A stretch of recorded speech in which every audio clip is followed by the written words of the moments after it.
Meu amigo, criativamente, estamos aqui para nossa terceira videoaula da playlist Normalização em Banco de Dados. Daremos sequência nos estudos no exercício número 1 e agora analisando a segunda forma normal. Então vamos primeiro retomar aqui, ó. O que a segunda forma normal diz? Que todos os atributos não identificadores devem ser dependentes do atributo identificador.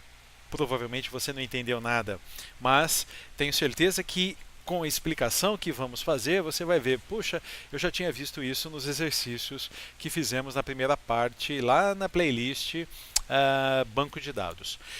O que nós temos então é o seguinte: no nosso projeto conceitual, o cliente, para cadastrar um cliente, são necessários todos esses atributos, e aí, em específico, nós temos estado civil, gênero e cidade. Eu remeto agora à nossa tabela, vou cadastrar aqui para poder exemplificar um cliente, um segundo cliente, que eu vou chamar de Cássia Silveira. Muito bem, CPF 7775588, o número inventado aqui, né? RG, número tal, data de emissão 15/10/2016. Foi emitida pela Secretaria de Segurança Pública do Estado de Minas Gerais. O número do título de eleitor desse cliente é tal, na zona tal, seção tal. Muito bem. Vamos supor que a Cássia fosse divorciada, do sexo feminino e mora em Ribeirão Preto. A renda da Cássia é de R$ 4.000, portanto o valor máximo vai ser de R$ 40.000, com uma porcentagem de 25%. Vamos colocar aqui uma porcentagem maior, de 50%, portanto ela vai poder ter, são dados hipotéticos apenas, aleatórios, ela vai poder fazer um financiamento de até R$ 2.000 por mês de parcela. Aqui 50. Então ela ganha 4, pode financiar 40, ela ganha 4, pode pagar até 2.000 por mês. O que nós temos aqui na segunda forma normal? Nós temos, deixa eu pegar aqui o nosso enunciado, todos os atributos não identificadores devem ser dependentes do atributo identificador. O que nós temos aqui é o seguinte, ó, este atributo, o atributo identificador gerou a chave primária, número 1 e agora número 2. O que estamos dizendo lá é todos os não identificadores. Então, todos esses daqui que eu estou destacando, e o zoom corre, a janela corre aqui um pouquinho, eles têm que ser dependentes do identificador. Ou seja, este cliente ele foi identificado pelo ID cliente número 1. Portanto, esse é o nome do ID cliente 1.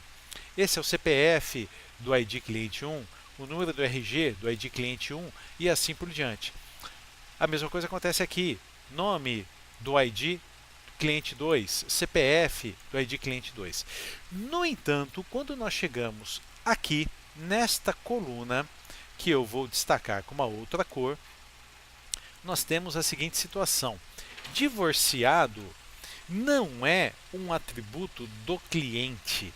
O cliente está divorciado, está solteiro, está casado, mas divorciado é um atributo de uma entidade chamada Estado Civil. Ele não pertence ao cliente. Então, o correto é nós, lá no nosso projeto conceitual, não colocarmos o Estado Civil aqui, porque ele não é um atributo do cliente. Eu tenho uma entidade chamada Estado Civil. Toda entidade obrigatoriamente vai ter o seu atributo identificador, portanto nós vamos ter aqui, deixa eu dar uma mexidinha aqui só para a gente ganhar espaço.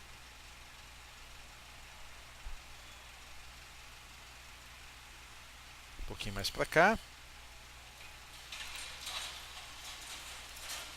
Ctrl O para deixar tudo mais bonitinho. Beleza. Então nós temos aqui o Estado Civil. Ctrl+O, e aqui eu tenho o atributo identificador ID Estado Civil.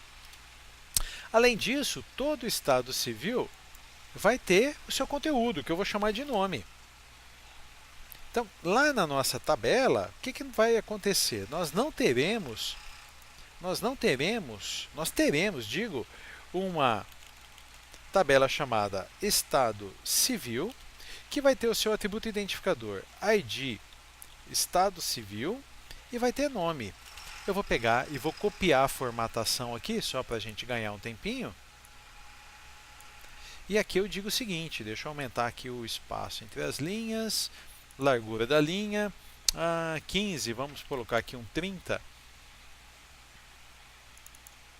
E aqui vou colocar umas bordinhas só para deixar a apresentação legal. Então o que eu vou ter aqui? Ó? Solteiro, casado, viúvo, divorciado. E aqui eu tenho 1, 2, 3 e o 4. Essa formatação nós vamos aplicar aqui também. A altura da linha 30. Legal. Tudo bonitinho, arrumadinho. E o que vai acontecer aqui?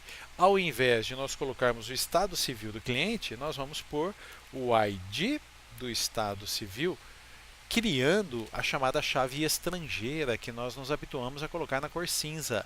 Então eu vou até aproveitar e vou selecionar tudo isso daqui e aqui. Então na cor cinza. Então, olha, esse cliente ele está com o Estado Civil. Vamos dar uma roladinha aqui, 4. E aí esse 4 está linkado com este 4, ou melhor, relacionado. Portanto, o cliente 1 ele é divorciado.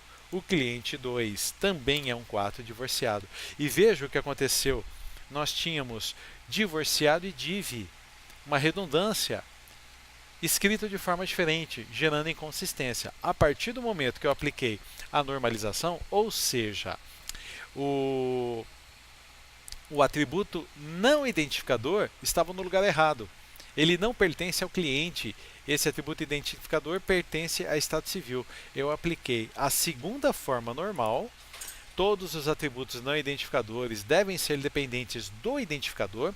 Portanto, agora o nome do Estado Civil está na tabela Estado Civil.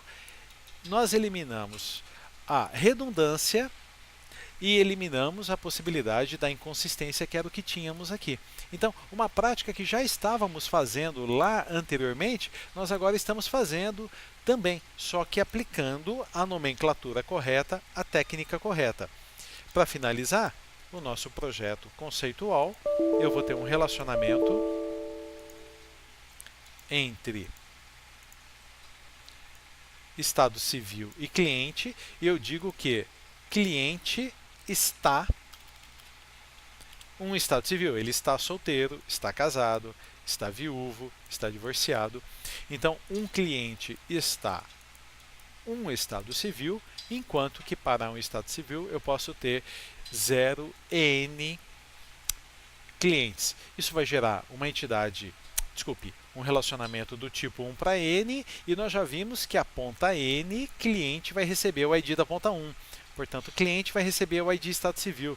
E veja o que aconteceu lá nos nossos estudos. Cliente recebeu o ID Estado Civil.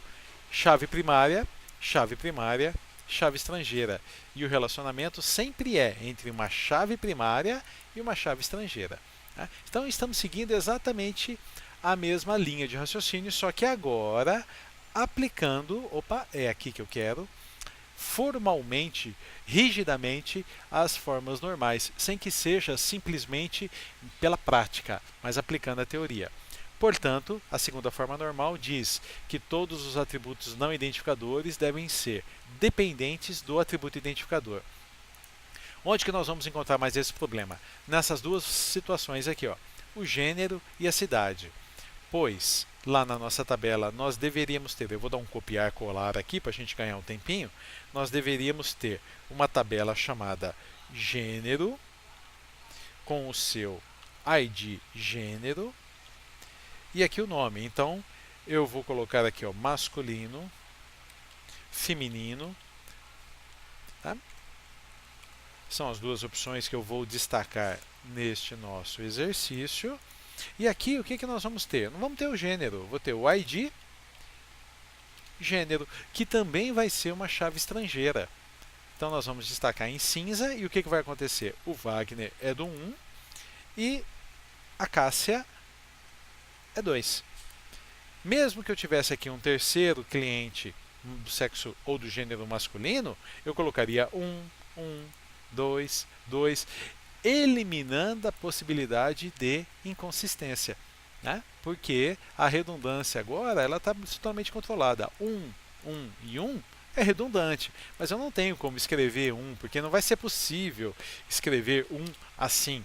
É um campo, nós vamos ver, vai ser um campo numérico que vai aceitar exclusivamente números. E aí nós teremos mais uma situação para a gente fechar. Então aqui, ó, vamos fazer ó, gênero. Então nós vamos ter uma entidade chamada gênero, que vai ter o seu atributo identificador ID gênero e o seu atributo atômico nome.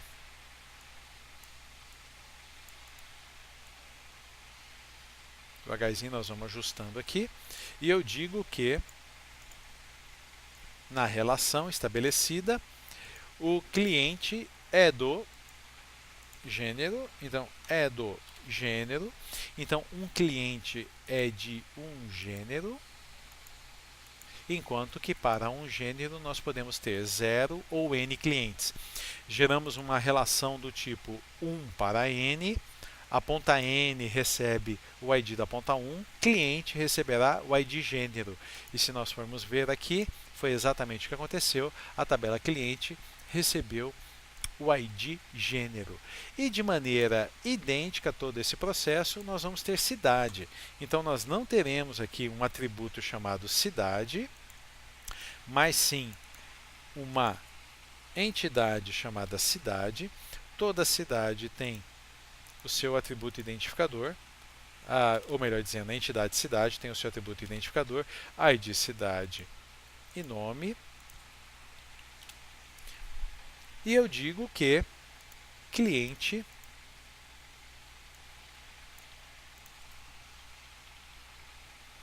mora, vamos alterar aqui, cliente mora na cidade, então o cliente mora em uma cidade, enquanto que em uma cidade eu tenho 0 ou n clientes. O que nós temos aqui? Uma relação do tipo 1 para n, a ponta n recebe o ID da ponta 1, cliente vai receber o ID cidade. Lá na nossa tabela, eu vou aproveitar aqui e vou dar o Ctrl+C, Ctrl+V. Então nós vamos ter uma entidade, uma tabela chamada cidade, com ID cidade e nome. Então 1, Ribeirão Preto, 2, São Paulo. Se quisermos aqui, 3, Rio de Janeiro e assim por diante. Tudo isso daqui com suas bordas, centralizado, para ficar tudo legal, tudo jóia. E aí eu não digo mais que o cliente mora na cidade, eu digo que o cliente 1 mora na cidade 1, o cliente 2 mora na cidade 1, cliente 3 mora na cidade 2, mora na cidade 3, eu não posso colocar o 4 aqui porque eu não tenho a cidade 4, mas assim que as cidades forem cadastradas, elas podem ser utilizadas. Então aqui nós temos mais uma chave estrangeira na tabela cliente. Deixa eu diminuir o zoom. Nós vamos ter 3 chaves estrangeiras: ID Estado Civil, ID Gênero e ID Cidade. E então, nós observamos aqui que a segunda forma normal ela está diretamente relacionada com as chaves estrangeiras.